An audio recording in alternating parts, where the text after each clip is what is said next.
live stream. Welcome back to my Monday Night Raw review. This is Jacob Cass 2024. We're gonna talk about Monday Night Raw tonight. This will be like an hour. I'll make it like an hour in 10 minutes. My video is sponsored by PlayStation. My video is sponsored by my favorite podcasters, Fightful Pro Wrestling, Just Alex, Solomon the Sound Off, JD from New York, and my other favorite podcasters. Make sure you guys hit that like button, leave a comment, please subscribe to my channel. Let me know in the comment section if y'all want to see more. We're going to talk about Monday Night Raw. We'll talk about the news and rumors. I might talk about a little bit about AEW. Just want to show you what happened here Monday Night Raw. I already talked about SmackDown. Tiffany and Charlotte sit down didn't work. Wasn't that good? Tiffany not great on the mic. Now, the biggest thing on the show is obviously the face-to-face with John Cena and Cody Rhodes. John Cena going to ruin wrestling.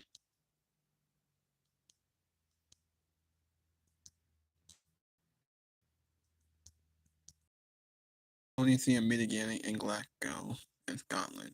Penta defend the Intercontinental title again. Braun Breaker defend the IC title against Penta. Lyra defends her women's Intercontinental title against Raquel. Jay with a mystery partner against A-Town Down Under. CM Punk in Glasgow. So we are going to get Punk, Roman, and Seth in a face-to-face in a contract signing. I wonder what's going to happen there. Is that when they're going to announce the main event or the favor? What is the hate? Jey Uso online WWE hate getting extremely weird. Yeah, because fans don't buy Jay as the world champion. Someone who's been a tag team wrestler for so many years in the company, over a decade, as a tag team guy. And then now he got a single push during the pandemic. He won the Royal Rumble surprisingly in shocking fashion. Fans don't buy him, and the build hasn't been that great. It's been like an afterthought, hasn't been that good or interesting. Where's the Rock? Tom and Antoine. Pretty sure that's a house show. AEW Collision. It was on Saturday. I don't really watch Collision that much. It's not that good. It's not that good.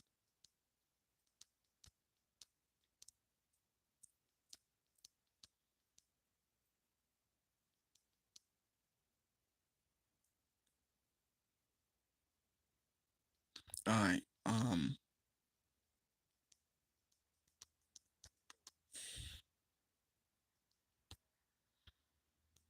now, I actually want to, talk about Monday Night Raw. I might well go to the podcasters. Now, before I go to my podcasters, I actually want to, show you the highlights of Monday Night Raw right here. Now, these are the highlights of Monday Night Raw. That's how the show opened up with a great segment with John Cena and Cody Rhodes are ready to fight. It was a very good segment. It was a little bit short. It was actually a lot shorter than last week, but John Cena addressed the fans again. I'm glad he talked about winning number 17. He didn't talk about it last week, but he talked about this week. How he wants to win number 17. He wants to ruin wrestling for the fans. I think John Cena, I think he will win time WrestleMania. I think they're setting that up. Also, we got watching The Walking Dead? No, I'm not.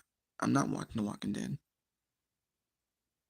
I think I will watch the new season of Walking Dead, season 2, Dead City. But anyway, I don't want to talk about The Walking Dead. I'm talking about wrestling. Talking about Monday Night Raw. Alright, anyway, we got the Uso reunited to defeat A-Town Down Under. Jey Uso had his mystery partner, his brother Jimmy. It was a decent match, whatever. A-Town Down, they're pretty much jobbers, jobbing onto the Usos. And then Gunther came out, attacked Jay. Jimmy stopped Gunther attack on Jay. That's it. That's all they're doing. It's nothing but tag team matches. Jay wrestling A-Town Down Under, wrestling Asum. or the Alpha Academy. It just been the same old shit, just been broad. We still got like 4 weeks. I believe we have like 4 weeks left until we get to WrestleMania. They need to do a lot more. Because a lot of people are losing interest week by week with Jay and Gunter. The feud hasn't been that good, and there's nothing interesting about. It's just that Jay won the Rumble, he killed Gunter. It's been the same old shit. We haven't seen like promo back and forth. It's just been brawls like every single week. Gunter tried to beat up Jay, tried for the sleeper hold. Jay gets out of it. This time was different because at least Jimmy was there and stopped Gunter's attack on him. I don't know. We got the introduction of El Grande Americano. I'm pretty sure Chad Gable, right? Is Chad Gable playing this new character? Because it looked like Chad Gable. It sounded like him when he came out. So it was a pretty good vignette here. I think the interesting thing on this show was Io Sky, Rhea Ripley, and Bianca Belair. That was the most interesting on this show. That got people talking. Adam Pearce did announce Io Sky will defend her her win championship against Rhea Ripley next week. And he did say that Bianca Belair is going to be the special guest referee. So something got to happen in that match that got to justify a triple threat match. They had to. We got Lyra Valkyria facing her irrelevant woman Intercontinental Championship against Raquel Rodriguez. Match wasn't good. And the ending just wasn't believable. Lyra hadn't done shit with the belt. She hadn't had no one to feud with. She hadn't really defended that much. She may have defended it once or twice. She defended it tonight in a shit match. It wasn't that good. And she beat Raquel that wasn't believable. After that, Raquel and Liv beat her up. Bailey came out, saved Lyra from the beatdown from Liv and Raquel. I don't know what we're doing with that. Jimmy slapped Gunther after hyping up Jey Uso. Will Penta take up Dominic's offer and join the Judgment Day? Nah, he won't. They just a tease. I don't know why they're teasing it. Probably because Judgment Day ain't got nothing to do on Monday Night Raw. There's not much for them to do. Judgment Day's like an afterthought. They seem irrelevant. They're not interested anymore. Because Priest is out, he's on SmackDown. Rhea's he's doing their own thing. Liv and Raquel were tag team champion, and Dominic he trying to recruit people. Balor, he's not doing anything. Carlito, no one cared about him. Io Sky and Rhea Bianca get into a intense brawl that was alright. It was decent. I think I preferred it than what we got on SmackDown with Seth, Roman, and Punk. Yeah, so Adam Pearce told Bianca you'll be the special guest referee next week. So we have to get a screwy finish in that match. Bianca gonna play a factor. She might screw Rhea Ripley. I have a feeling that she will.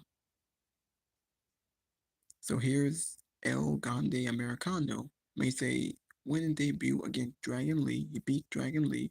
Very good match. It was decent. Is that Chad Gable playing out this new character? It had to be. We haven't seen Chad Gable in a couple of weeks. So it had to be Chad Gable. It sounded like him. I think the commentary addressed it. We'll see where they go with this. I'll show the vignette with the confrontation between Roman, Seth, and Punk. CM Punk had cut a very decent promo. Kind of a waste of time when you think about it. Well, because Seth wasn't there and not a woman. CM Punk came out to announce the contract signing on SmackDown with Punk, Roman, and Seth, and that was it. He also announced that he brought them in the company when they were in the Shield. He said, "You never beat me without interference."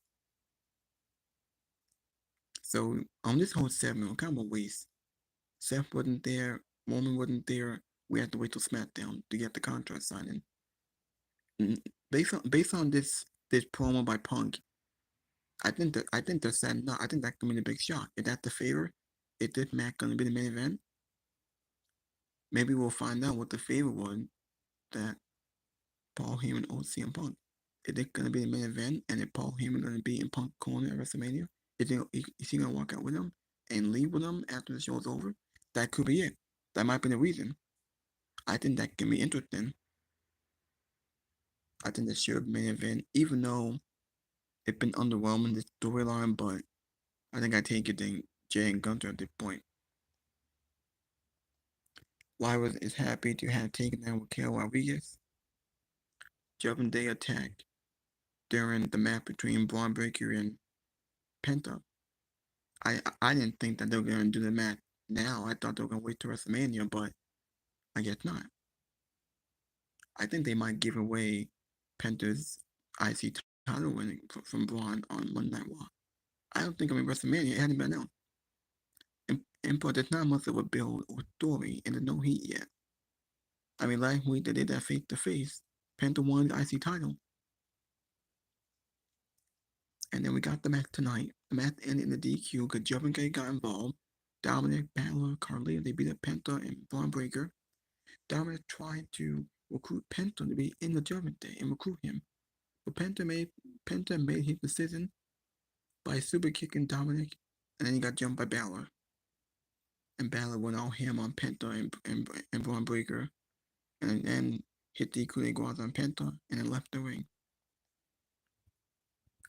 Judgment Day needs something. Judgment Day, they're still hyping up who's gonna be the new member, who's gonna join. They don't have JD McDonough. Carlito, no one cares, he's a waste. Balor, he's a loser. Dominic, we about Dominic. Liv and Raquel, I'm not gonna count them being in Judgment Day because they don't do anything. They're doing their own thing, and they were tag team champions.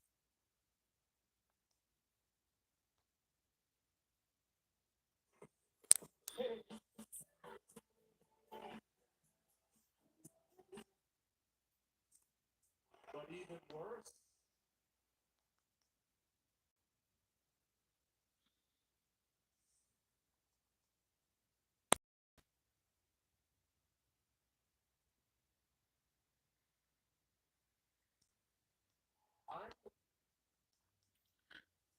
Alright, here we go. The best crowd reactions here. Will woman ever main event an AEW pay-per-view? Probably not.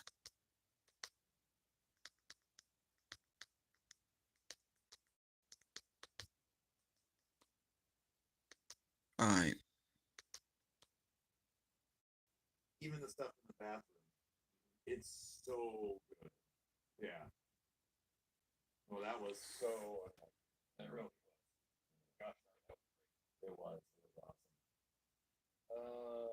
Bravo Ace here says, "What's the worst thing John Cena can do to ruin wrestling?" That's easy. Promo was way too long. That works for him. Honestly, that works for Cena. It's allowing him to really build that to really build on that, but not just that, but to really milk this idea that he's despicable and fans don't like. You know what I mean? Cody Rhodes came out. So Cody Rhodes did exactly what he did last week. He basically fed off the heat, told John Cena, "You want this title? You want to ruin wrestling? You want to take this title away from us? Then take it.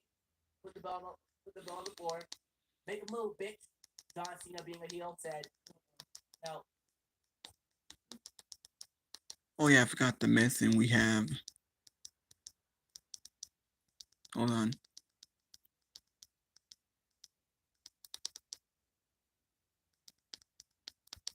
Oh, here we go. The Hall of Fame 2025.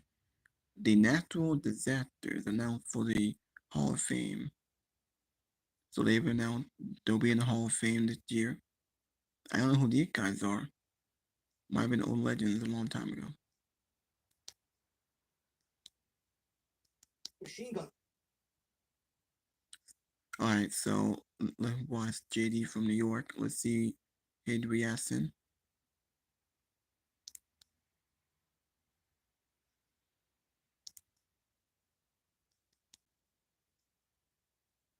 Especially on the road to WrestleMania. I thought tonight was a lot better than what we got on Friday. Friday was such a lazy, unenthusiastic effort by WWE. And I think everybody's starting to feel that WrestleMania fatigue. And we're not even at WrestleMania yet. Storylines aren't hitting. Logic gaps thrown in on several of the stories that are happening right now across WWE television. Not much excitement going around tonight. I thought they did a much better job than they did on Friday. And I hope that with the remaining 3 weeks we have left to go, that WWE starts to throw several logs onto that fire. Tonight was round 2 between John Cena and Cody Rhodes. Last week was the first time that they met face to face since John Cena turned heel at the Elimination Chamber, aligning himself with The Rock, selling his soul. After winning the Chamber, going heel in one of the most shocking moments in WWE history. Last week, John Cena cut one hell of a promo. Everybody was looking to see how he would follow up on what he said last week. Last week, he hit a home run. There were things that he left out. There were things that he left out that I'm sure John Cena knows he has to touch upon. But there were things that he left out and basically gave us the real reason why he did what he did. Basically turning everything around on the fans. He did not come out to do theme music. He did not come out to the audience last week wearing new ring gear. He wasn't the cool Hollywood Hogan heel that everybody thought he was going to be. He was basically angry John Cena, who for the last 25 years had to listen to the fans, and he threw it right back at them with all the years of disrespect that he had to eat up over his 20-plus years, and he shot it right back at them. I That thought he what would be did was great as a excellent. heel. And The he only did thing that I as a had a heel. problem And you're with, the way to make him a strong baby selfishly, but They he turned it don't give a around and shit made it all about about Roman Reigns. us. See, people And will why never he did what he accept did, which was it. great. People, man, like, Because we're still all saying the same thing. I do kind of feel disappointed because that I he love didn't John come Cena. out to a new John look Cena and new theme John Cena music. is someone that got me a But John Cena's going all in. You got me a He's going all in on the heel turn. He's basically turning his back on everybody that ever supported him, including the children. Which is just the added cherry on top of the cake, which is great. I could not do it. He did not mention last week why he is chasing number 17 and why it's so important to him. He did not mention that last week. This week we got it. He did mention number 17. He did put a big spotlight on number 17 tonight. He didn't mention it last week, but he mentioned it tonight. Last week he didn't mention The Rock. I said as much last week. Explanation was there. He didn't say anything about 17 or The Rock. Tonight we got 17. We didn't get The Rock. Next week is John Cena's last appearance for I don't know how long. I don't know if he has any more dates on the road to WrestleMania. I don't know if it is the last time we will see John Cena before WrestleMania. That could certainly open the door for The Rock to come on in and fill the gap of John Cena not being there as they build his partnership over the last 3 weeks without John Cena there. He mentioned 17. He didn't mention The Rock. I'm hoping next week we get some sort of explanation as to why he aligns himself with The Rock and why he sold his soul and did what he did to Cody Rhodes. That's a big glaring omission from the overall story that we got coming out of the Elimination Chamber on March 1st. On the whole point. Now, But again, what I thought John Cena did tonight was great. And this is exactly the John Cena we need going into WrestleMania. We will definitely talk about what happened in the promo, what he said in the promo, what Cody said in the promo, how Cody was presented again tonight. Compared to last year, he's looking a lot stronger as a babyface than he was last year. Another thing about Cody and Cena that I'm sure you guys are smart enough to pick up on, because I immediately picked up on it and I took to Twitter to mention as such. John Cena has not verbally got into a one-on-one with Cody Rhodes since he's been back. I don't know if that's been done by design because WWE knows John Cena will basically eviscerate Cody Rhodes on the microphone, and they don't want their champion babyface going into WrestleMania looking less than. They don't want him looking weak. Or maybe it's just by design because everything that has happened to John Cena over the last 2 weeks, he's basically storing in his mind that he's going to come out swinging next week. And maybe next week we get the verbal one-on-one, back and forth, between Cody Rhodes and John Cena.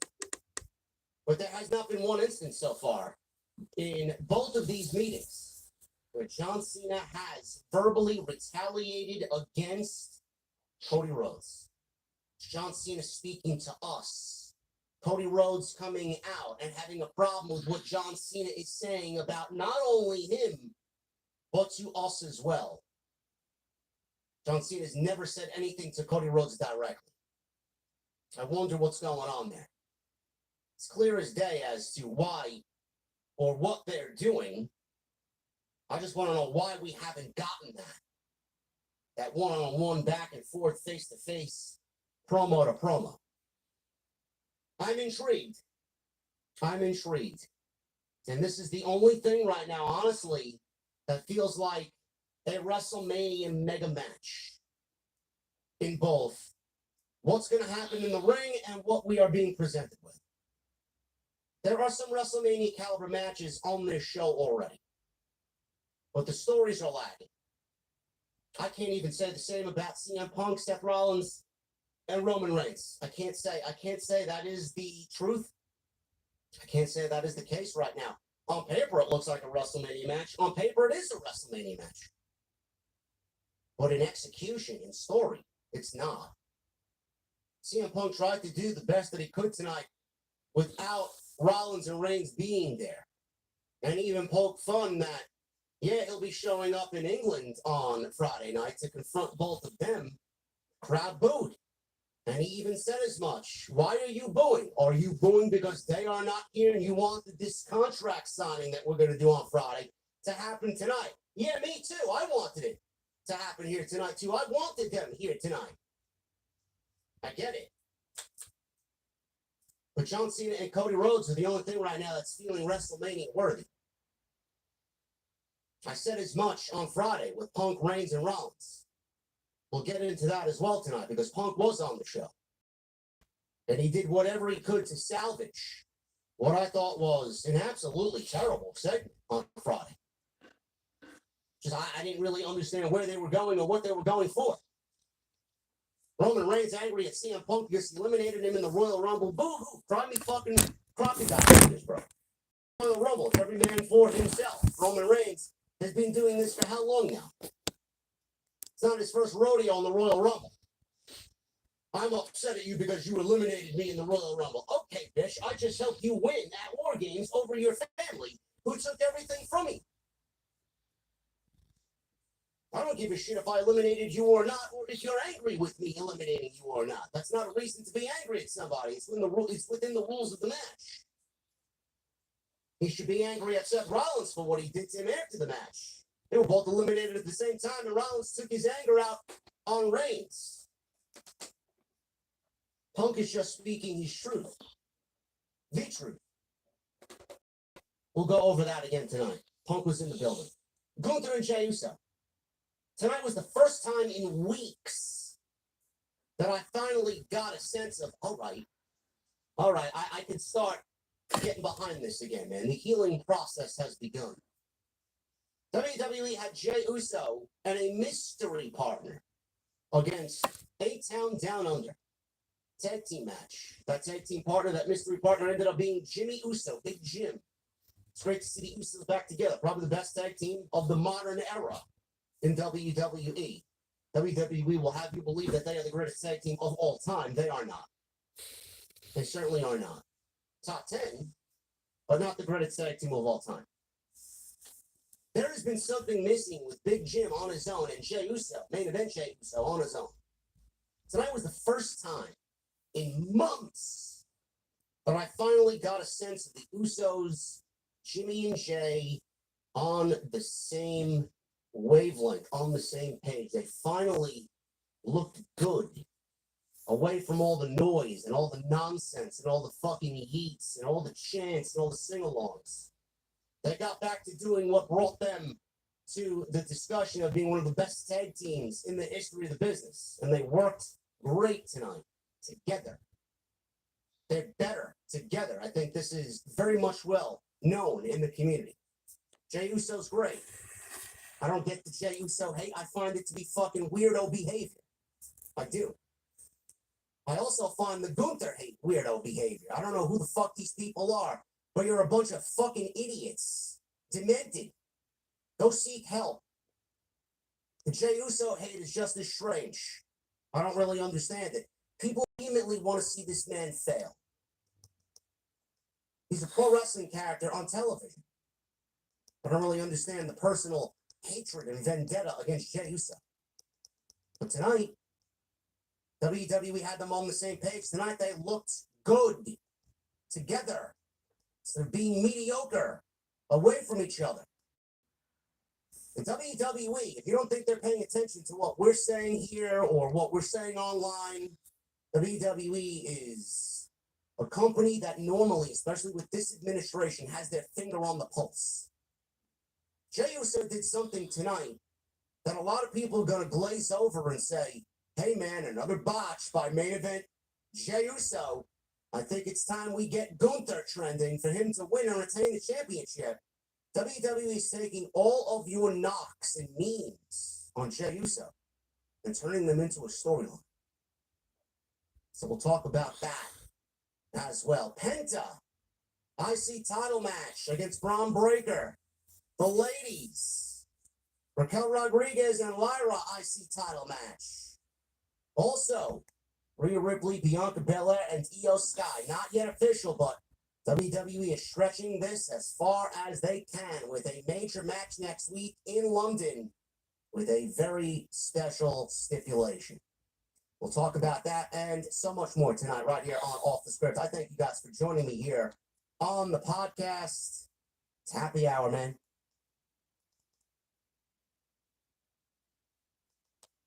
It's more than you know. Once again, we start with John Cena. John Cena once again opens the show. He's in and out.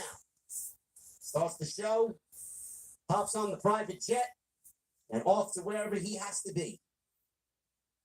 There was no Corey Graves this week. It was Pat McAfee returning to the play-by-play color commentary position. I miss Corey Graves.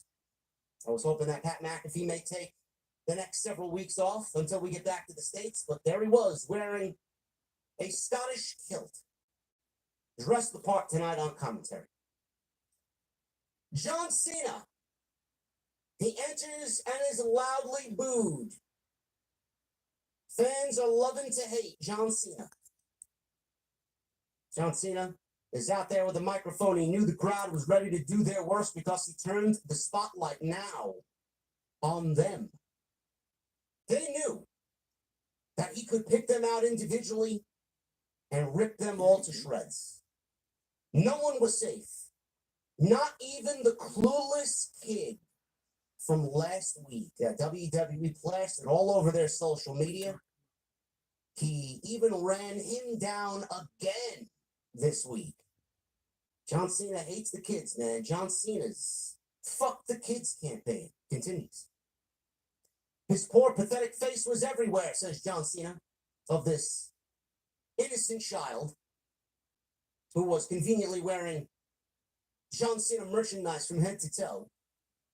WWE even posted it, and the fans all rallied behind it and loved it. The crowd loudly chanted, "Fuck you, Cena." I don't know why we need to censor a good old-fashioned "fuck you, Cena" chant, but we got a couple of them escape WWE's censorship. I quite enjoy it. John Cena would tell the truth, while the best idea for the fans was to use profanity. They memed a defenseless kid getting destroyed, so we didn't need to single out anyone tonight because they were all horrible people. They would all It's pay all for really the good. abuse that they have put him through. I am talking to you. He listened to their You're not lies, listening. and he listened to all of their noise for 25 I am years. talking to He didn't waste You're time not being listening. mean like them. you. Don't get He paid attention. Do you want to Crowd then listen? starts a You- shut the fuck up chant, some of which also made it past WWE censors. But they ultimately bleeped that one out as well. That one, there was a little bit more leniency on. He says he has been learning from the fans and testing them all this time. They told him everything about themselves. And John Cena says, I know everything about you guys more than you know about yourselves. Their lives were sad. This was the best it would get for all of the ticket What? holders in attendance. What's that? But they have been To nothing but an change my experiment character to and him. be a bad- be Like a- rats in a be a cage. good guy. Pick out any moment in his career, I'm the- and he could tell them what he learned about them. When he bled, and they walk thought in he there, was tough. being the hero When he of spoke, every side makes They me were fun. inspired. We thought When he was being the edgy, hero and They being were excited. When he was vanilla, they were bored. When he spoke in rhymes, they said, what? And they obviously did chant what, because you give the opportunity to a wrestling crowd to chant what, and you egg them on by starting it first, they're going to take the bait every single time. They would always tell him everything about themselves because they wanted so desperately to matter. The most important thing that they told John Cena was in April of 2005 when he gave them the WWE Spinner Championship title. They ate him alive for it. He turned their belts into a toy, and they didn't like any of that because the championship wasn't a toy. He disrespected tradition. That was the biggest mistake that they made. They told him what meant most to them. And now that he knew that, he was going to take this opportunity to ruin professional wrestling. He was going to ruin wrestling for every fan, every wrestler, for everyone. At WrestleMania, he would make history by winning a 17th championship. He would force them to forget about the fun machine, Ric Flair. And they would forever say the name of John Cena. Even worse, he would win the title, the center of every superstar and fan in this business, and the center of every fan in this building's universe. And he would retire with it. I am taking it home with me. That line stuck out to me and really made me think about what WWE potentially could have planned. I mean, that was the one thing that stood out of everything John Cena said. He was leaving them to make a brand new toy belt because the real one was coming home with him. I will be the last real champion in WWE. Revenge is best served cold. And I pay you back by ripping your heart out and forcing you to watch as I just walk away with your memories, with your traditions, and with your dreams. And there's nothing you can do to stop me. John Cena is really taking the animosity that he has for the fans and is just amping it up to like level 12. I know a lot of people are like, this is what should have happened back 10 years ago, 11 years ago. This is what the promo should have been. That would have been the perfect time frame to do it. I think everybody in this room right now with me wanted to see John Cena turn heel back when it was the right time to do it. Obviously, we know why it wasn't done. We cannot go back and change history. But I do feel that not only did it need to happen, at least for a little bit in his final year, it's happening at the right time. That was the best time. But there's nobody listening to me right now that can tell me that it shouldn't be happening now because the match with Cody Rhodes absolutely needs John Cena as a heel. No doubt about it. So whether it was supposed to happen then, should have happened then instead of happening now, that is all a moot point. It's happened and it's needed. That's all that matters to me. Cody Rhodes came out. He's out there. Fans sang his song. They did the European, oh, Cody Rhodes. Oh, Cody Rhodes. I love that. It's great. He obviously just stands there and just takes it all in because he doesn't get that. He doesn't get that here in the States, you know. Fans sang his name. Cody told Cena he couldn't take the belt away from the fans without taking it away from him first. So whatever you said doesn't even make sense. I'm the one holding it, not them. Rhodes could see that Cena was being sincere. Cena was angry and dangerous, but he made a massive mistake. The mistake was not that Cena hit him with the belt in Toronto. It was saying what he just said to these fans. Rhodes said Cena should know how hard he had to fight just to hold this belt one time, not 16 other times. Cena thought the timeline of professional wrestling hung in the balance because of his vanity. Rhodes laid the belt down in between them as a line in the sand, theoretically. And he told Cena, why don't you try taking this from me right now? Cena acted very calmly in that moment. He raised his fingers, looked at his fingers, and he started blowing on his fingers like he was getting ready for a fist fight. He eventually clenched his fist, and he got into a fighting stance, and he stood up, and he backed away. Cena acted, and then backed away, and he left the ring.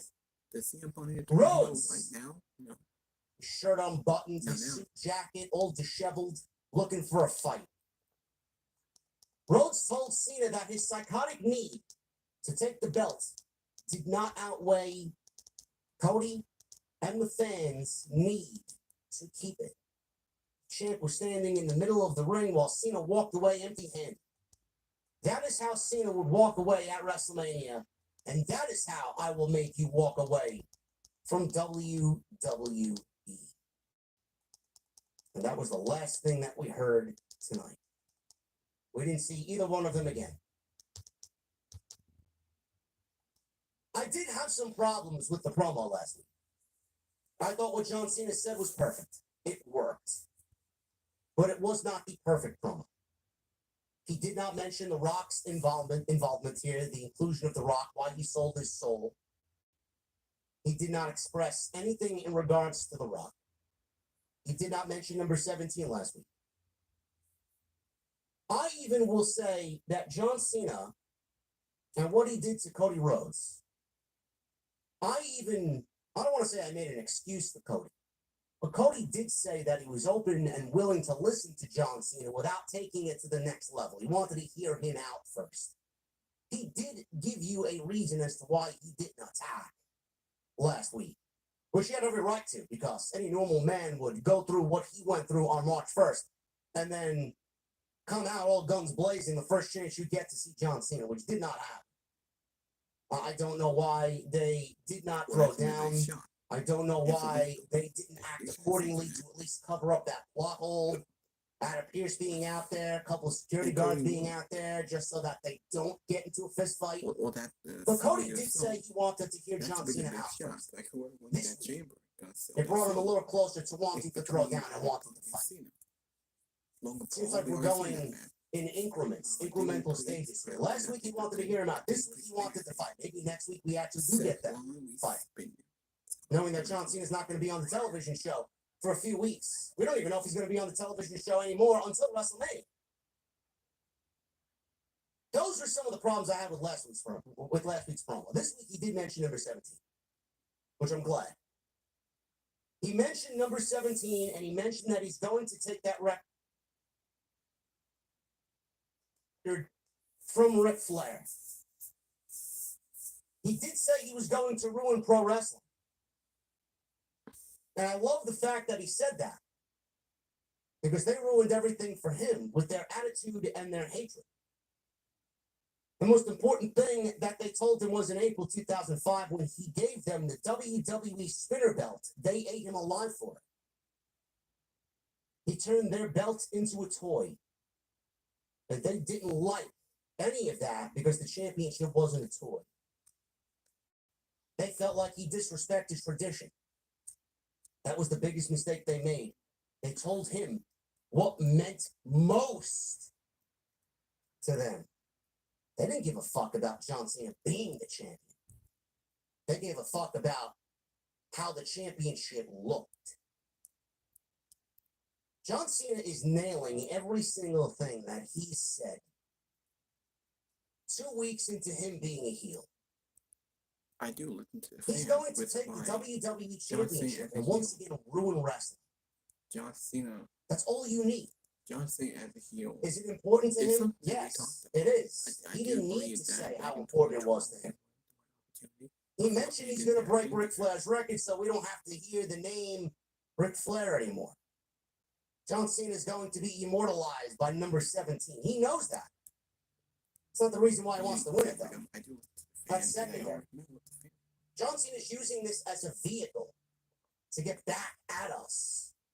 And he had a month and a year in which all of it sat with him for 19 years. You looked at me as I brought out the spinner belts as the WWE champion. You didn't give a fuck about me.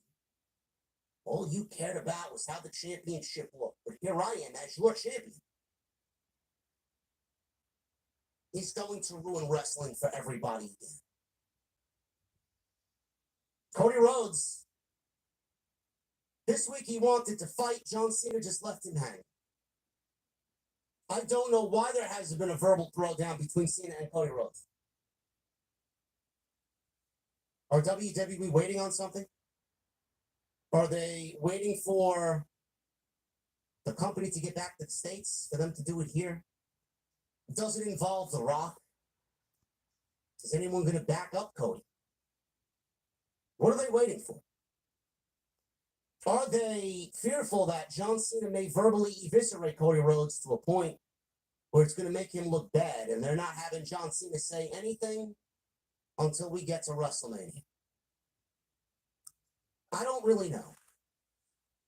I could see people making a big deal about that because they're anticipating a war of words between both of them back and forth, like some presidential debate. I get it. You have every reason to anticipate that because that's what we've been conditioned to get. I do think we get that. I do.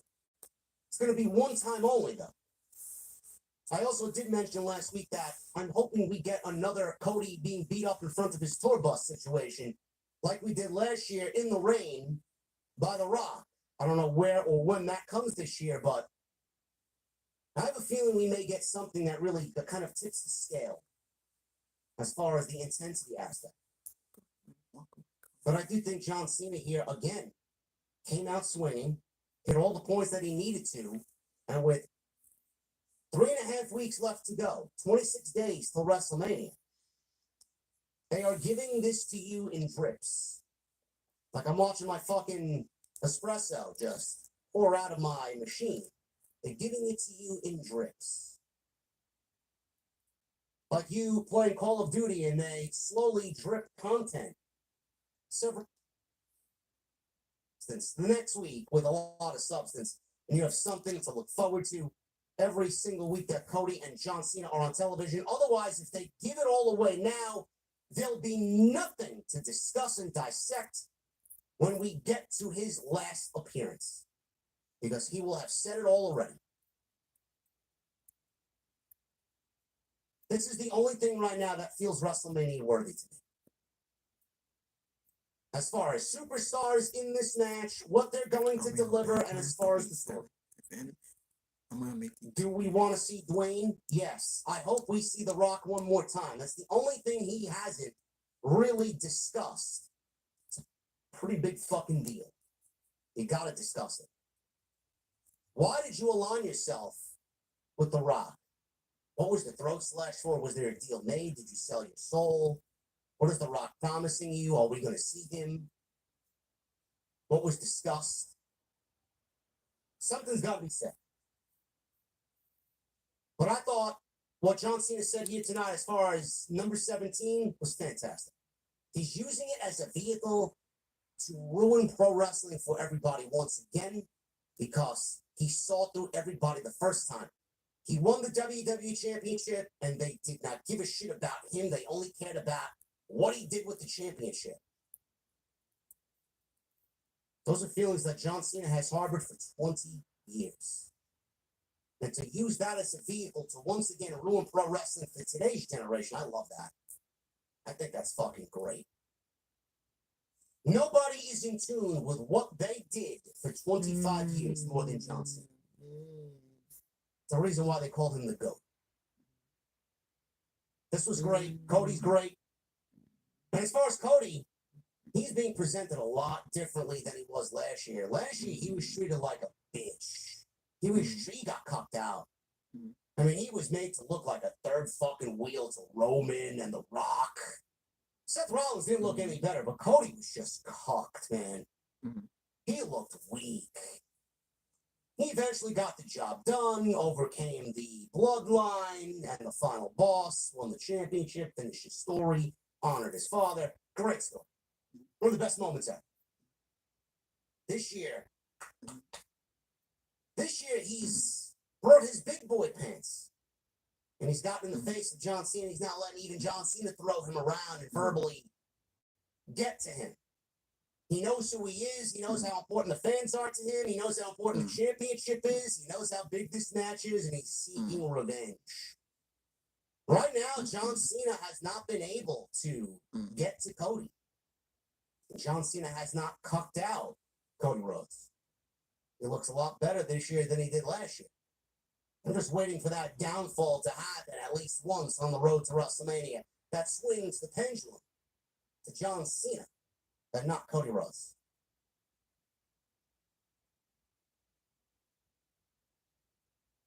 Moving on. Jimmy Uso, the mystery partner to Jey Uso. Tag team match. The Usos are back together against A-Town Down Under, Austin Theory, and Grayson Waller. This went 10 minutes. This wasn't bad. When the Usos are together in tag team action, this is when they operate at their best. I'll get to that in a second. Jey Uso, he came out alone, and he was quickly joined by Jimmy in the aisle, and they were both yeeting along to Jey Uso's theme music. Now, social media had started rumor and speculation that it could be Joe Hendry. That did not make any sense for the story, but it would have been a great pop and style. Thank God it wasn't Joe Hendry. I'd much rather it be Jimmy Uso, who right now doesn't have a real road to WrestleMania.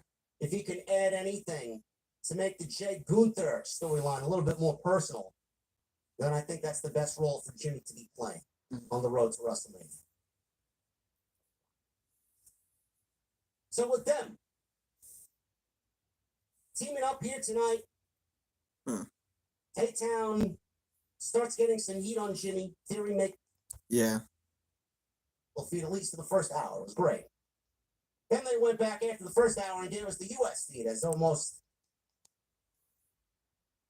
2-on-1 Jimmy tags back in blind tag. They hit Waller, does the Usos with the Alley Uso, is what Pat McAfee called it, quite like that. Jimmy hoisted up Waller into a spear before Jay, or by Jay, for Jay to hit the spear, and then the Usos hits Theory with the 1D, or the 1, 2, 3. Not much to this. Very academic tag team match here to open the show, but it was all about Jimmy teaming with Jay and getting Jay back on track. Now, I'll get to why Jay and Jimmy teamed tonight and what happened here in a second. Gunther knocked Jimmy off the top rope as he started to celebrate the victory over A-Town Down Under. Jay super kicked Gunther and set up for the spear. He's in the corner. He comes rushing out of the corner, and he slips and hits face first. He went for the spear anyway. As soon as he got back up and Gunther tackled him down, Gunther started hammering away with elbows. Jimmy ran him off with a steel chair. When Gunther was all smiles because of what happened to Jey Uso in the ring. Everybody made a big deal about last week's botch. I mean, they were calling it AJ Francis-esque. The dive over the top rope. For him to retain the championship at WrestleMania. Fine. I'm a big Gunther guy. I would not mind if Gunther retained the championship, but that's not going to happen. Jay botched. Jay looked like shit last week.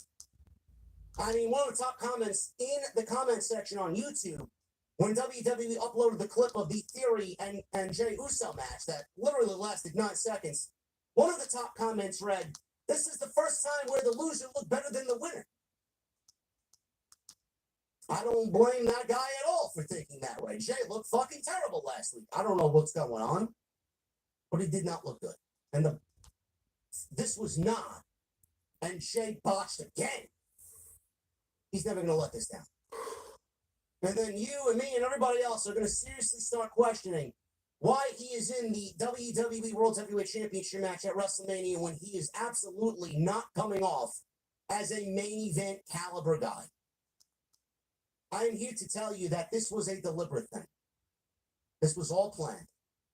The trip, the slip, the mistimed spear was all part of the show.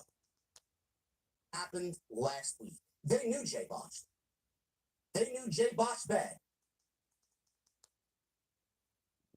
They ruined what they want to be a star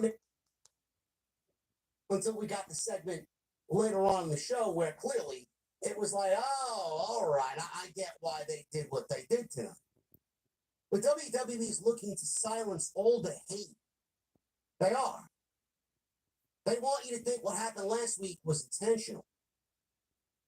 And they had something happen this week that was almost the same thing. It looked very believable. And they are turning it now into story. See, that's what a writing team or a creative department does. They work while a bunch of shit is being flung at them 1,000 miles an hour. How do we navigate through this? It's like they're playing a fucking old school Atari game and they're trying to fucking dodge, bob, and weave from all the incoming projectiles. It's exactly what WWE is trying to do. They turned whatever you were upset about last week into a fucking angle now. Jey Uso is not as confident as he thought he was. Jey Uso is letting all of the hate and all of the doubt get to him to a point where he is in no condition to even wrestle Gunther at this stage at WrestleMania. And now his brother's involved. His best friend, who's going to snap some sense into him. That's why Jimmy was the partner tonight. That's why it wasn't some mystery guy from TNA or a mystery guy from NXT. It was Jimmy garbage. It is not to hate everything that WWE's done with Jey Uso and Gunther up until this point because I've been very vocal about it. It has been fucking garbage. It has not been WrestleMania worthy. It's not. It's almost been, it almost reminds me of how Tony Khan books Forbidden Door. Just as bad as that. Same shit every fucking week. There's no emotion. There's no story there. Just fucking random attacks and a match happening at WrestleMania. Hidden behind world title. But now they're turning it into a story. Do I think it's too little too late? I do think WWE and the amount of time that they had was working against them. I do think that they ran out of ideas and didn't know what to do. I do think that the mistake last week was a fucking blessing in disguise because it finally gave them some momentum and it finally set off a light bulb in their fucking head to say, hey man, we got something here. I don't know if that's a good or bad thing because they didn't have nothing before this. Now they got something based off a fucking botch. Based off something that made their challenger look bad. But now they finally got something. And Jimmy is going to now defend his brother. He'll stick by his brother. The one guy that we all expected to defend his brother. They even scheduled a match next week, rather. Coming out of this week. It's going to be Big Jim, Jimmy Uso versus Gunther next week, one-on-one, because Jimmy asked for it. He slapped the fucking taste out of Gunther's mouth tonight. We all felt it watching it. It was fucking brutal. Gunther stood there. He did not go after Jimmy. He took it and he smiled. The smile should be everything that you want going into next week. If there isn't a bloodbath, if there isn't a crucifixion, a mugging, a mauling, if there isn't some great white shark attack on innocent seals next week in London, from Gunther to Jimmy Uso, I don't know what the fuck we're doing. Like, I'm talking about fucking absolute maiming him to a point where Jay finally fucking wakes up and says, I'm taking that fucking title and I'm gonna kill you at WrestleMania. That's what needs to happen. There were a bunch of ideas thrown around. Jimmy, Rikishi, bring their father in. I hope next week he really brings forth what he meant. 10 weeks of hell for Jey Uso. Next week better be the most hellacious fucking week. Gulf of America. AI generated. AI generated content is fucking awful. I hate it. I use AI April 16th is when AEW Dynamite overtakes WCW Nitro as the longest running episodic show in Time Warner history. As if that's some sort of fucking viewership number and a whopping 41. I don't even know where they're going with it. AI could be used for good. Apparently, Rey Mysterio feels that this person looked nothing like Chad Gable. Because it was AI generated. No shit. Gable showed up and said, no, that's not me. You are wrong. I am not Grande Americano. He was also sniffling and coughing and sneezing, and he had a doctor's note. So he wouldn't be able to compete tonight against Dragon Lee on Raw. Pierce said that the note, as he looked it over, was legit. Gable suggested that Dragon Lee face El Grande Americano instead, and Dragon Lee accepted.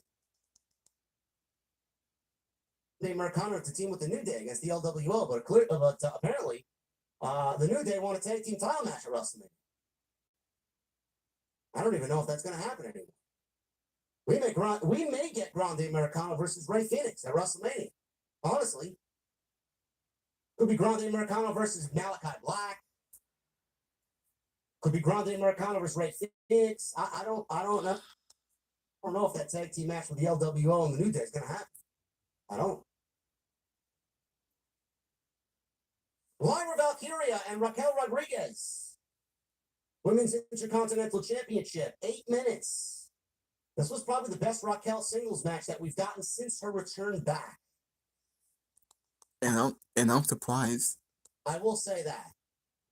Had a lot of negative things to say about Piper Niven and Zelina Vega, which apparently people fucking threw a gasket and a fit over on social media. I don't know why, because nobody wants to watch a Zelina Vega match for 15 fucking minutes. Exactly. If you do, you should be put away somewhere. Exactly. Lyra and Raquel went 9 minutes. This was the best Raquel Rodriguez singles match since she's come back.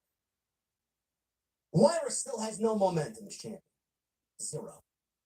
I don't know what we're doing with Lyra. I don't even know if that title's going to be defended at WrestleMania. I don't even give a fuck at this point. Me neither. Oh, Lyra's not gonna be on WrestleMania. She'll defend it on the Go Home show for WrestleMania. I hope she dropped the title. She ain't doing shit with it. I think the WWE has let the Intercontinental title and the United States title in the women's division down. They're both a fucking afterthought. And they aren't gonna be defended on pay-per-view, I'll tell you that. Because I don't give a fuck. She didn't have a big feud or storyline. She hadn't done shit with the title. She ain't gonna be on pay-per-view. Significantly. This wasn't bad, though. Rodriguez booted Lyra. I mean, this was brutal. Right to the chest. She went down like a fucking victory roll for 1, 2, 3, and Lyra gets the victory. Still, Intercontinental Champion. I like Lyra. I do. I think Lyra's very good. I just think we need a little bit more.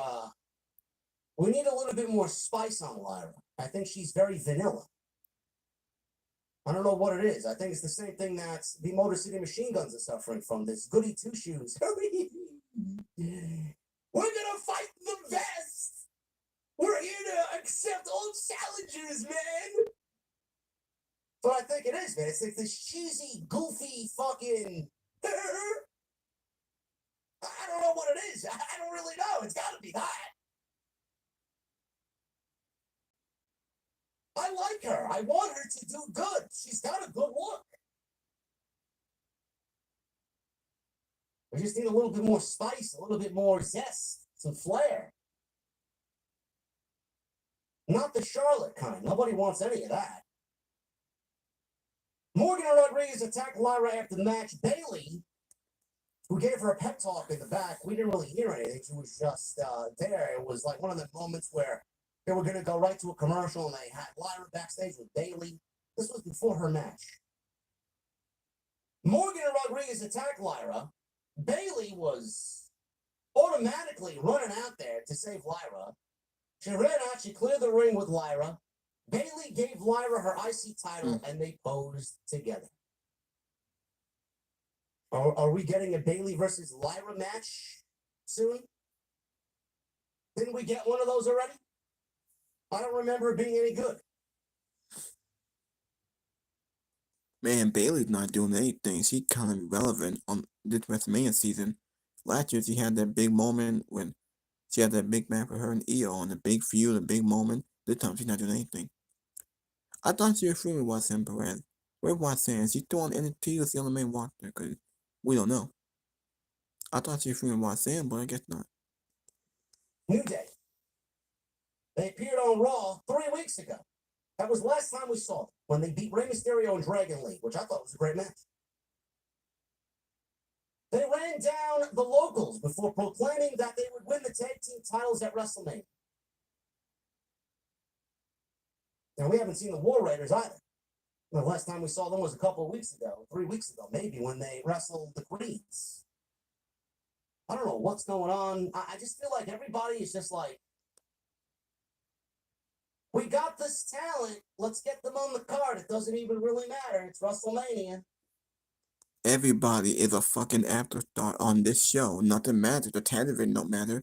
The War Raiders haven't done jack shit with these tag team titles. They haven't defended them. They haven't had no one to feud with.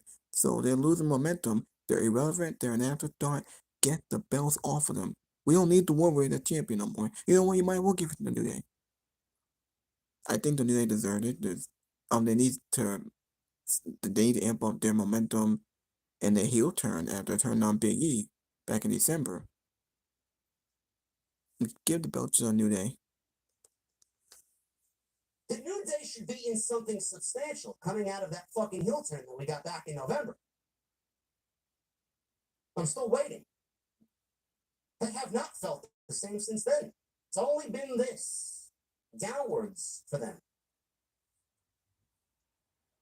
I think they fit the Gable LWO mix. I do. That's what I would do. But I'm not Paul Levesque, so I don't know. If this tag team champion, Jey Uso was sitting in one of the hallways, one of the stairwells backstage. He was joined by Jimmy. They were doing. Jimmy wondered what was going on with Jay the last few weeks. After both the shows. Fucked up the dive. He says, listen, bro, you've been hitting that dive perfectly for 15 years. Every week before last week. What happened? Jay is getting in his own head.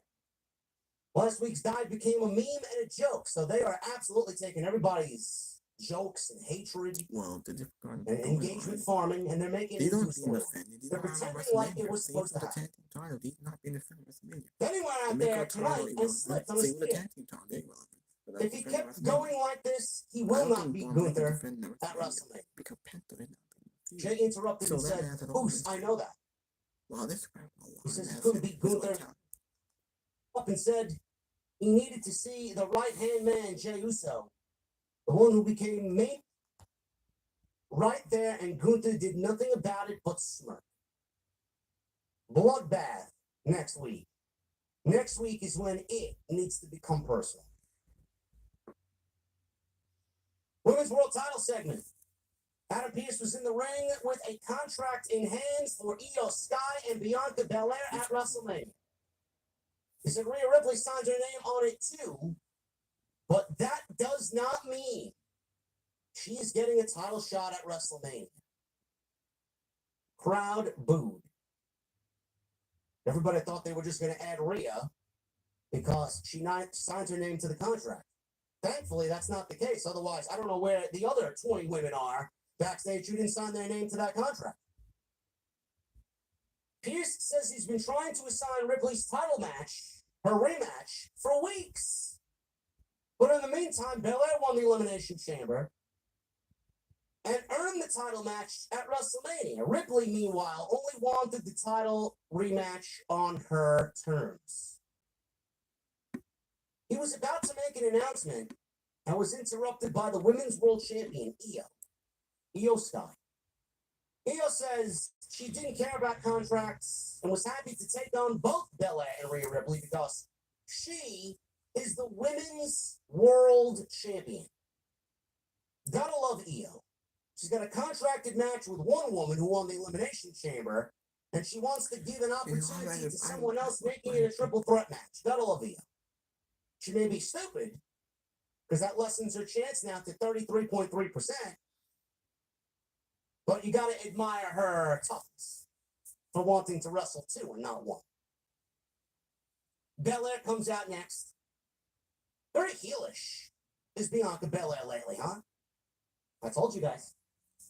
As soon as John Cena turned heel, all gloves were off, man. There is no more excuses. There are no more excuses that you could use. John Cena went heel. I don't want to hear a fucking thing about, oh, we can't turn Bianca Belair heel. Yes, you can. John Cena went heel. You could absolutely turn Bianca Belair heel.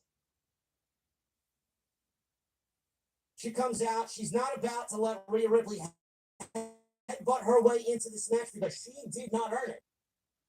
Ripley interrupted. She said, honestly, with a microphone in hand, I don't give a damn about WrestleMania. She didn't care who she had to face to get her title back. Well, you wouldn't have lost your title if you were not acting like a child outside a couple of weeks ago. Rhea Ripley lost her championship because of Rhea Ripley, not because of anybody else. She let her feelings get to her. She wanted her rematch. Great. Pearce was annoyed because now suddenly she wants the rematch. Meanwhile, Adam Pearce says, well, for weeks I've been trying to get you your rematch, and you've been doing everything to fuck everything else up. Belair said Ripley has already waited 3 weeks. Bianca Belair at WrestleMania. Rhea Ripley and Belair continued to argue. Io wiped Rhea Ripley out with a DDT. Crowd was booing Belair as she set up Io for the KOD. Io avoided it, gave Rhea Ripley Hurricanrana to the outside. However, Belair gave Io the KOD to the outside. The Women's World Championship. Later on in the show, Adam Pearce was confronted by Bianca Belair And Bianca Belair continued to say that it should be her and Io at WrestleMania. Adam Pearce made whatever he said tonight official. It's Io versus Rhea next week for the Women's World Championship. And Bianca Belair will be the special guest referee in London. They are stretching this one out. And we are getting another week. This was just another week to get us to the next week. And the next week, we're getting a championship match with a special guest referee. Gee, chat, how is that one going to end? That's ending in a DQ. That's ending with Io walking away as the champion. You know, it's funny enough. It's funny enough. I just watched last night while I was fucking passing out in bed. I watched Lex Luger versus Yokozuna for the WWF Championship at WrestleMania 10 at Madison Square Garden with Mr. Perfect as the special guest referee. I could see things going awry in that. Or, I got this guy down! Make the cover! So Luger got so upset he pushed Mr. Perfect and he rang the bell. And Mr. Perfect walked out of WrestleMania calling a DQ. I could see something like that going down. Yes, it was a terrible match. That match was terrible. It's funny, I just watched that, though. I'm like, I'm not sure if that exact thing is going to happen. Probably not, but I could see something along those lines where Bianca and Rhea get so involved that Rhea stupidly puts her hands on Rhea and disqualifies her. Rhea never agreed to Bianca being the special guest referee. Adam Pearce is welcoming drama by this decision that he made, and I don't even think right now he realizes it. That's what's going to get us to the triple threat match. We're getting a triple threat match. Rhea Ripley's not missing WrestleMania. Dominic. He approached Penta backstage before Penta could say anything. Dominic told him to think about his offer. You are wrestling Braun Breaker for the Intercontinental Championship. You could walk away with the Intercontinental Championship tonight. Think about my offer.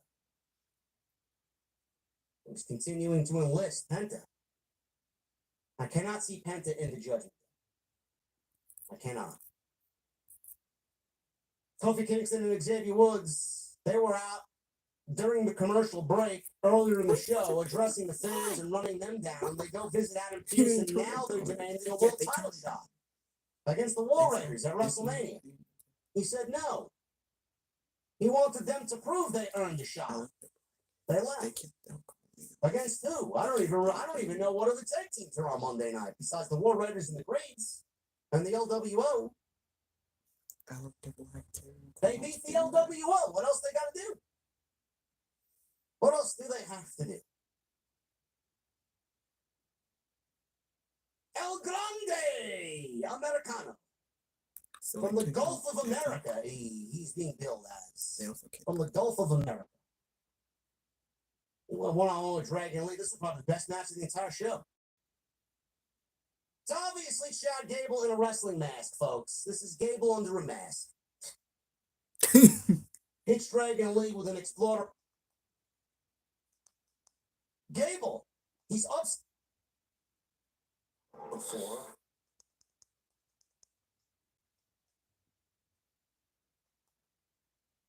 This Friday. I've had hidradenitis suppurativa, HS, for years. Well, there's Kurt.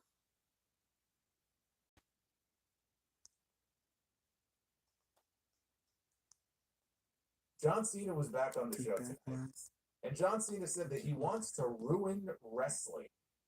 That's what he said. I want to ruin wrestling. He's going to ruin wrestling by winning a 17th World Championship. And then he's going to retire. He's going to take his ball, and he's going to go home after he wins the WrestleMania. And he also dropped a spinner belt reference. And my heart jumped up into my throat because I thought this was going in a very different direction. I thought he was about to make a promise to us that I was dreading. Thankfully, it didn't go that way. that spinner belt was just god awful. I'm sorry. I know that there are some people who are probably watching this right now who are like, you're crazy. I love the spinner belt. Maybe you're younger, you grew up on it. Maybe that was the first thing you saw. More power to you. I will take the giant Cody logo belt any day of the week over the spinner belt. Thankfully, he didn't take that in the direction I thought he was going to take it. Well, we had Cody and John Cena in the ring together again tonight, second week in a row. And it was mostly copy and paste from last week. At least this week, we actually had a reference to him chasing after number 17, trying to beat the Ric Flair record. I am looking forward to the match. I'll say that. But again, it was mostly copy and paste tonight between these two. You look at Roman Reigns and CM Punk and Seth Rollins. You know, they made that match official after SmackDown on Friday. It's going to be a triple threat match. We don't know which night. We don't know. Well, we can assume it's going to be night one, but nothing specific has been announced, but other than the fact that the match is going to take place. We did have Punk on the show tonight. The other two were not there. Punk did sort of tease that we might find out about this favor from Paul Heyman. He didn't specifically say that, but there's going to be a contract signing on SmackDown this Friday, and he's more interested in the fine print. He wants to know if there's something in that contract that he's looking for. If the thing that he wants is in the contract. So we may or may not find out that the Heyman favor is what he's referring to. Maybe we'll get some clarity on that on Friday. So they've announced that for SmackDown. You look at Gunther and Jey Uso, World Heavyweight Championship match coming up at WrestleMania. It feels like a mid-card match right now. They did forward some stuff tonight. Jimmy was on the show. But it feels like a mid-card match. Doesn't feel like a World Championship match. Rhea Ripley, Bianca Belair, Io Sky. This build has been mid. Charlotte Flair, Tiffany Stratton. The build for that match has been mid. The stuff with AJ Styles and Logan Paul has been virtually non-existent. Drew McIntyre and Damian Priest. That match has not been announced officially yet, but they're going to have a WrestleMania match with no heat going into this match. There's nothing. We're headed very likely for a four-way, it looks like, for the Intercontinental Championship, which is what I talked about last week. Based on what they did at the end of the show tonight, I still feel the same way. It looks like we're probably going to end up getting a four-way. We may end up with another three-way, that one for the United States Championship. I don't know. I don't know.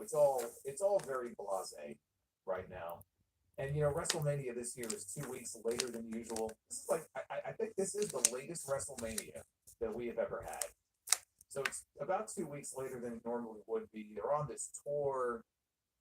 Maybe they really are waiting until the last 2 weeks, to kick things into that next gear. And maybe in a few weeks, I'll change my tune. All I can do is I sit here and talk about this show tonight, as I will next week, as I will on Friday. I sit here and I do these post shows and I talk about these shows, almost in a vacuum. And I can only judge it by what I'm seeing on TV. And look, I'm not Marty McFly. Okay, I can't jump into my DeLorean and tell you, it's going to get so much better in a few weeks. I can see that. I can see where it's going. Oh, you're not going to believe what they're doing 2 weeks before WrestleMania. Okay, I wish I could. I can make predictions on what I think is going to happen, but I cannot tell you what is going to happen. I cannot predict the future. Okay, I can just judge by what I am seeing, and what I am seeing, I am not impressed. And I do feel like as I was sitting here a year ago, heading into WrestleMania 40, I don't remember feeling this way. I'm not impressed. This show here tonight, this was average at best. This is your Raw Netflix review. It is Monday, March 24th, 2025. I am the Solid Monster. Thank you guys for hanging out with me a little earlier than usual because we are on this international tour. And it's going to be the same thing next Monday. They're going to be in London. So we'll probably be live a little bit earlier than this. It's a 3 o'clock Eastern start again instead of 4 o'clock Eastern. But thank you for being with me here tonight. Hit that sub button, hit that like button. Super chats are open. And we will be reading your messages a little bit later on. Whatever messages you may have. What did you think of the show today? What do you think about the build? How does this build to WrestleMania feel right now? Is there one match above all else that you are looking forward to more than most? And is there one... I'm not looking forward to that. But is there a match on the card that you would say you were hoping to be excited for, and they have, in your view, dropped the ball so far? What would that match be? So you can write in and let me know. As they did last week in Brussels, they opened in Glasgow here with the trumpets, and out walked out John Cena to a round of boos, and they serenaded him with a chance of just looking at the chat. They serenaded him with chants of "John Cena sucks" as they sang to his theme music. This week he was wearing a black version of his "Last Time Is Now" shirt as he slow walked to the ring. And he gets to the ring and he asks the fans, "Do you have something on your mind? It seems like you have something you want to say to me." Of course, they all boo. Says he's turned the tables on the fans, and they know that no one is safe. He can rip them all apart. Last week, he put a clueless kid on blast. Man, he is still going after this kid.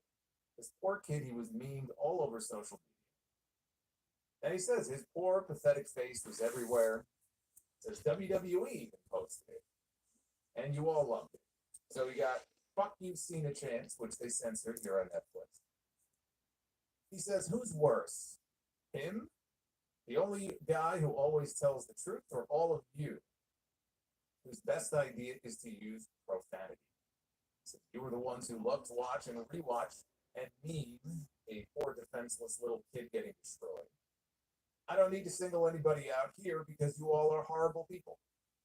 Says, no, tonight you get to find out how I made you pay for the abuse that you put me through. For 25 years, I have listened to your lies and your noise. But I didn't waste that time being mean like you. And almost like right on cue. I've said that about the sickos before. Whatever sicko they may be a sicko for, whatever company they may be post on social media. It is sad. There are people who all they have is that. And their blind loyalty to whatever brand, whatever initials, they want to idolize and bow down to. And they're just posting on social media, and they're trolling, and they're posting comments, and they're leaping to this company's defense. I mean, I see it all the time. But John Cena, he's generalizing here. He's talking about all wrestling fans. This is all that they have. But to me, he says, you have been nothing more than an experiment. You have all been rats in a cage. Oh, you don't believe me? He says, pick out any moment in my career and I will tell you what I learned from you.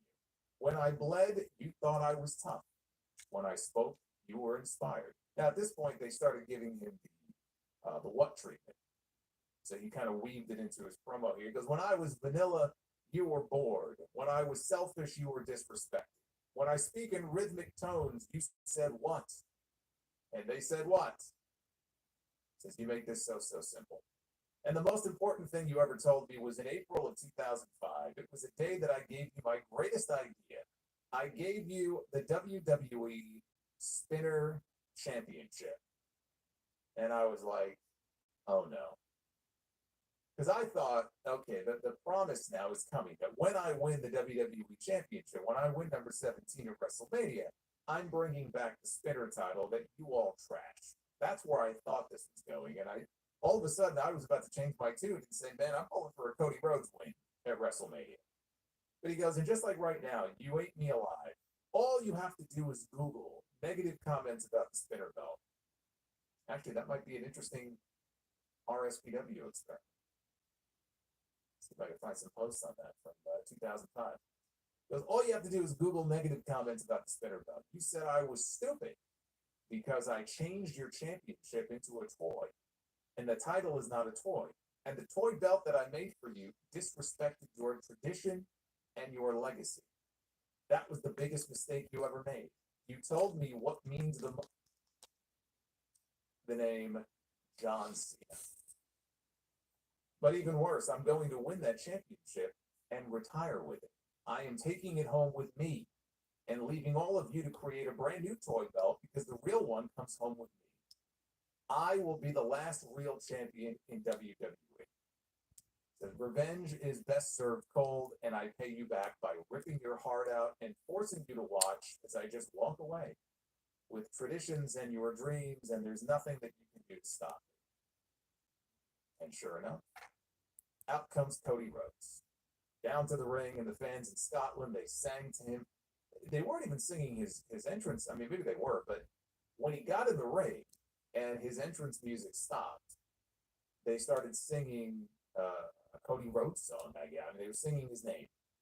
So he stood and he let them sing for a little bit. He asked Cena, what did you say?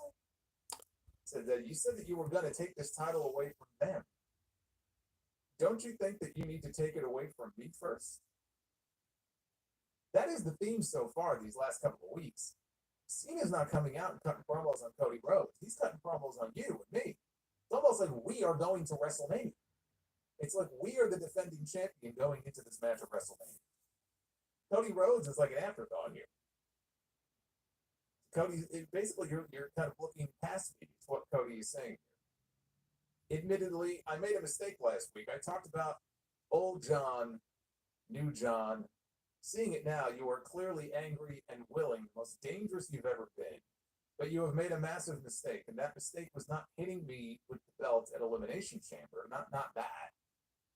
It was saying what you just said with me in the building. Of course, Cody says this. He talks all tough. Second week in a row, he hasn't attempted to go after John Cena. He is within inches of John Cena. And Cena is saying all of these things. And of course, we saw what happened at Elimination Chamber for the second week in a row here. Cody Rhodes is happy to just come out and cut promos on John Cena. He has no interest in giving John Cena a taste of what Cena gave to him at the Elimination Chamber. So Cena, of all, does not outweigh their need to keep it. Because the champ is no longer standing there, the champ is standing in the center of this ring. And seeing you walking away empty-handed, that is how you walk away from WrestleMania, and that is how you walk away from the WWE. I thought that this segment was fine. I think that's part of the problem. It was just fine. It did feel in many ways like a copy and paste. I mean, obviously it wasn't exactly the same. We had finally a mention of number 17 and Cena saying he's going to take the belt and leave with it and retire with it. But just maybe it was the format of the segment. I don't know. It just felt very much like a carbon copy in many ways of what we already saw last week. Now, he did get into the mention of number 17, which was notably absent from last week's promo. But I did say, he's scheduled for 2 more shows tonight in Scotland and then next week in London. And maybe they don't want to give everything away in one night, which is understandable. But I just mentioned, that was a glaring omission that I assume he is going to have to bring up in these next 2 weeks. The other glaring omission was no mention of The Rock, who precipitated this entire thing. The whole idea that he wanted Cody to sell his soul. He wanted a champion. He wanted a brother. He wanted somebody that he could anoint. And Cody told him to go fuck himself. And John Cena was more than happy to step in and take that spot, right? That was the parting scene at Elimination Chamber. It's not just that Cena did what he did to Cody and Rock didn't happen to be in the ring.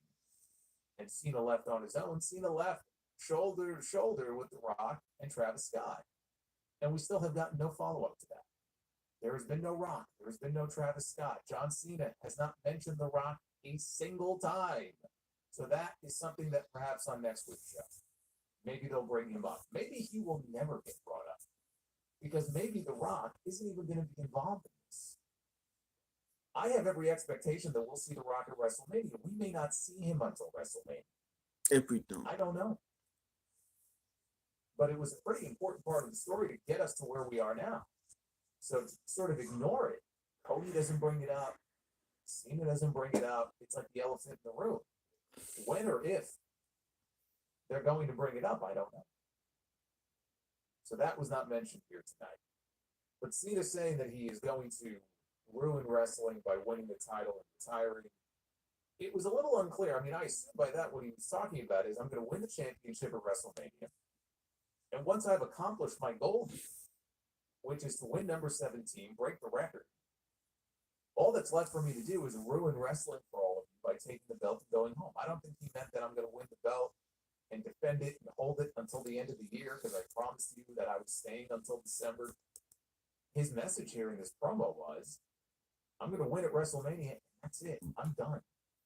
I'm taking this title and going home. That's how I read it. Which to me, honestly, it makes it more obvious to me that he's not winning at WrestleMania. I mean, if that's the story going into this show, now look, it did remind me in many ways of CM Punk at Money in the Bank in 2011.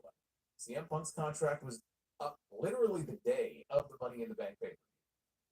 And he was negotiating. He had not signed a new deal, supposedly, until the day he got to the building, I think it was Allstate, that night. And he signed the new contract and put the belt on him, and he won the championship. Even though going into the show, he's done, right? He was leaving the company. And he wins the WWE Championship, funny enough, beating John Cena for it. And he went home. And he was going to take the title to maybe Ring of Honor or New Japan Pro Wrestling, all these things he was going to do. He did take the title home, he put it in his refrigerator, and then he was back a week later. This reminded me a little bit of what CM Punk was saying going into Money in the Bank that year, and he did win. But in this case, if the story is going to be Cody has to win this match, because if he doesn't win, what are we going to do?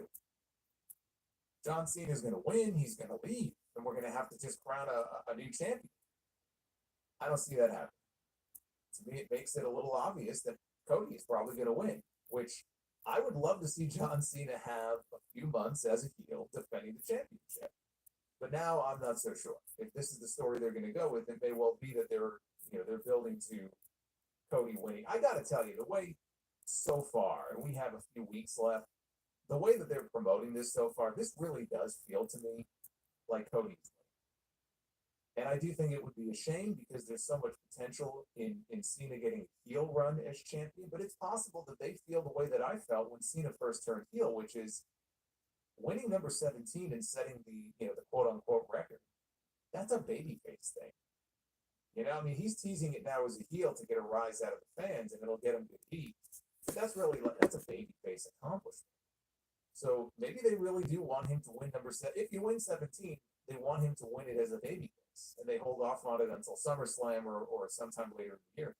I think that's a very distinct possibility. But man, it would be too bad because I like the idea of heel Cena getting a heel title run and defending against Randy Orton, defending against CM Punk, and defending against some of these people.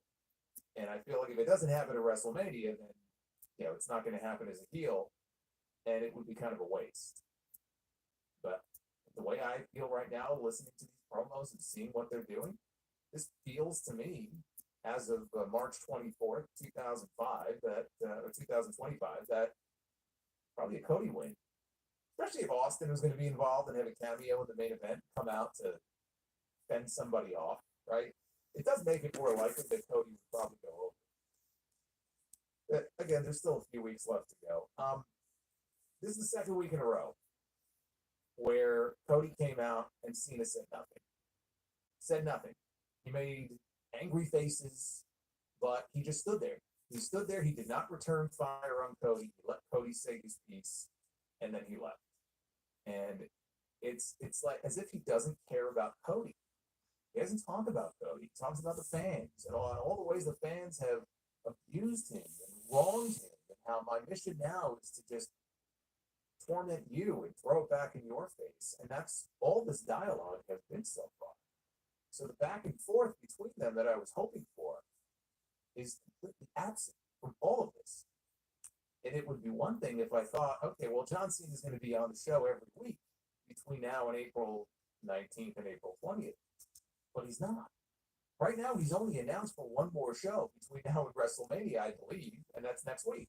Now, that could change, and I certainly hope they add him at least to those last couple of Raws before Mania, but I don't know that he's advertised for those shows right now. So let's assume that next week is it. Let's say that next week could be the last appearance that we get on TV by John Cena. I find that hard to believe, but let's just say, okay, are we not going to get more of a back and forth between these two? That's what I've been waiting to see. If next week is our last chance to get it, boy, that's pretty shitty. That's what I'm waiting for. I want him to return fire. I want him to take some of that anger and some of that resentment and rage and direct it towards Cody and let Cody go back. Go back and forth with each other. That's what I was looking forward to and would make this so much fun here on this road to WrestleMania. We're not getting that. And that's why it's like second week in a row. All right. Kind of a copy and paste for what they did last week. Cena didn't address him at all. And I would certainly hope that it's coming, but I'm looking at his schedule and I'm just saying, I don't know. I'm not so sure now. We're going to have to add some more dates to his schedule. But that could be the story. If Cena goes into WrestleMania and loses, it could be that he overlooked Cody. He was consumed by his hatred for the fans and trying to throw it back in their face. And I'm going to do this and I'm going to take it away from you. But he was overlooking Cody Rhodes. You know, he was looking past him. And in the end, it bites him on the ass. That could be, you know, the story that plays out at WrestleMania. He is going to be in London next week, and we'll see what happens. I really hope we have more of a back and forth on that show because that is the one big thing that I was looking forward to, and we're not getting of it right now. It's cool that Cena is on the show getting booed. He's a heel. It still feels kind of weird to see him that way. Yeah, I'm glad they did it. But the reason I said that they should turn him heel if it's going to be Cena and Cody at WrestleMania is because I didn't want to see babyface John Cena and babyface Cody Rhodes on the road to WrestleMania. I wanted one of them. Purpose does that serve? Right now, we are in story mode. We are trying to build stories for WrestleMania. Joe Hendrick is not wrestling at WrestleMania, so I went off and said,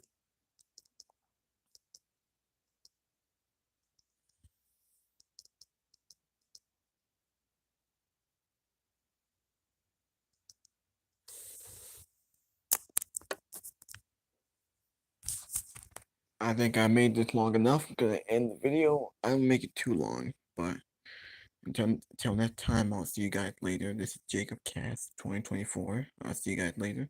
Hit that like button, leave a comment, please subscribe my channel. Until next time.